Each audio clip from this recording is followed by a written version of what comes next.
All right, so now that we have the set list all ready to go and we're ready to play, just want to make sure that the iPad is connected correctly to the audio interface.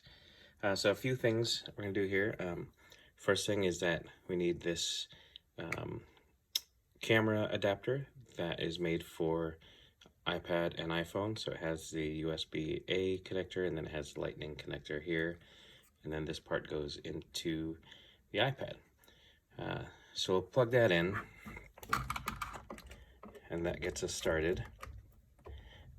Now what I'm going to do is I set the nano control to be our control instead of using the touchscreen. Part of that is just to resolve some of the issues we're having when it's plugged into power. So it's just not consistent. So we want to avoid that as much as possible. From the camera adapter, we're actually going to connect a USB hub into it, and that way we can connect both the nano and the audio interface. The audio interface we're using is the Focusrite 18i20, and so we want to make sure that is turned off before we plug it in. So it's in the off position, and then we'll plug it into the USB hub.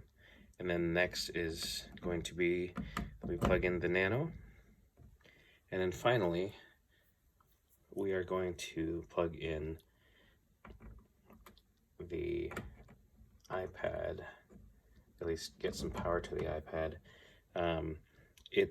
It'll work fine without it, but some audio interfaces just need that extra power, so that way it's not trying to draw power from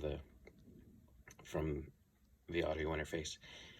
So now it's connected, and when I turn on the Focusrite and it connects, what's going to happen is it's going to pop up on the screen that we have a new device connected, and so it shows a picture of a Focusrite, and in here, settings, top right hand corner, I'm going to click on that. It pulls up settings or map or MIDI connections. We're going to do settings and then go to buses. We just want to double check to make sure that the settings are still there, that click is still in 1, guide is in 2.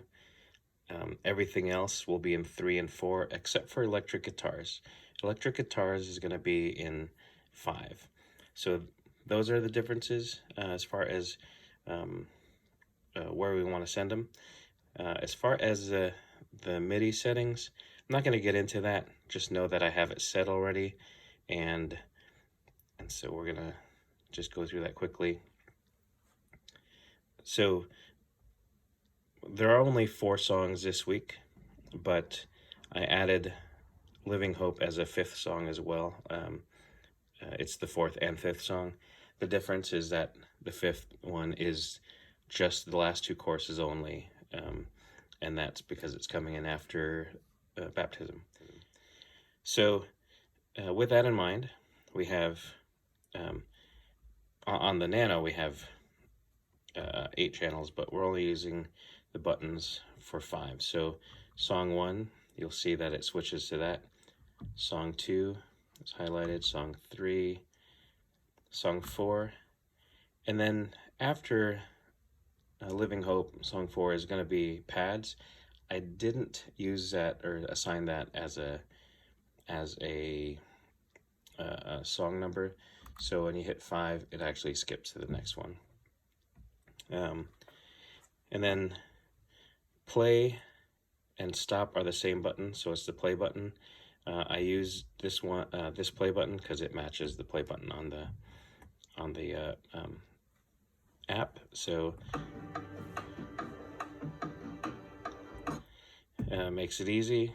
Now the button next to the play button is a fade button. There's not a matching button here. So what I did is, since it's to the right of the play button, I just assigned it to that play button or to the record button. And so that fade button just fades the tracks out, so it'll still keep click and guide in your ears. So if you need to, for some reason, back out of the tracks to where we get back onto pre-chorus, get back on at the same time. So if you want to fade it back in, you hit that again. Chorus. Or if you decide to end early, you can also just fade it out and then stop it. So so play and stop, same button. Fade. This button here, the R, so the next button right after the fade button, I put that as a loop or repeat. So think R, repeat button, and it is this one, which means just repeat once. So what that'll do is if you're in a section that you want to, you decide to, let's do the chorus one more time, even though we didn't plan on it. So we're doing the chorus. Oops, I forgot I faded out. We're doing the chorus. And so repeat. So it's going to get to the end of that.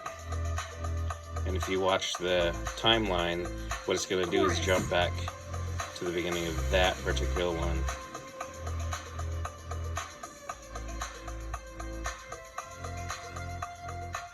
So then, while that's playing, so it only repeated once, it's going to go on. While that's playing, I'm going to show you the next buttons here are the markers. So if I want to jump to another section, I can go forward and find that section and then hit set. So it's going to jump to that chorus. And if I think, oh, I hit the wrong one, I can hit that and it'll unselect it. The other one is if we happen to be during rehearsal, we're playing, we stop in the middle and say, hey, let's go back to the beginning, start from the beginning, you just hit the rewind button. Another button that's similar to the repeat, except it's repeat indefinitely, it's this one here. I picked the one that says cycle on the button just because it was the closest thing I could find that would make sense. So what that is, let's pick a short one here so you can see. So that interlude. So that's just going to keep repeating indefinitely until I either turn it off or pick another section. And now it goes to the next one. All right. So fade that out and then we'll stop it here. The other buttons that I assigned were sliders. I didn't want to do sliders for everything. So the way I have it set up, and if you want to change this, you can. So I'll show that really quick. You go to MIDI Map. So this button here is for settings, and then you click on MIDI Map. And it turns all the selectable ones blue. And so right now, I have them, you can see because it has a number assigned to it, which ones are actually have an assigned MIDI a channel. And so click, I have the volume set for click here, guide, and then your master volume. So this is everything. That one will leave all the way up, but the reason for setting these is I'm going to go ahead and add these eighth notes. So let's do click, guide, and eighth notes. And so the way to set that is I select that and then change it.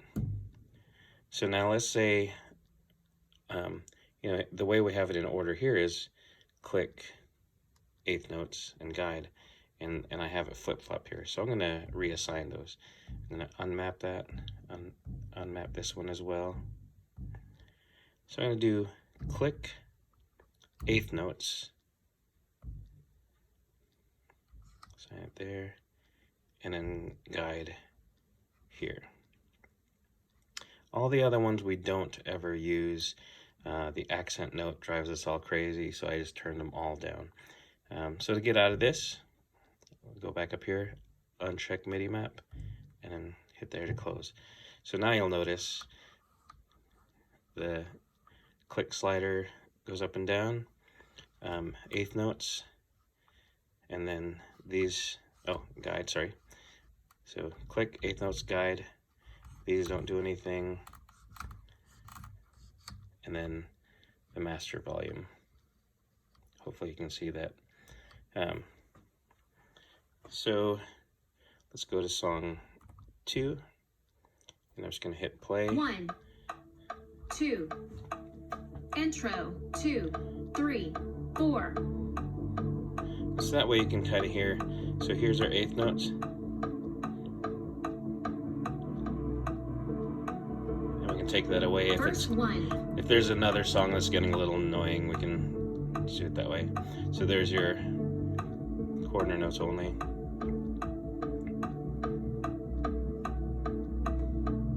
And that is all. And again, master fade, fades everything. And that is it. If you have any questions, give me a call, and you're all set. Thank you very much. Bye-bye.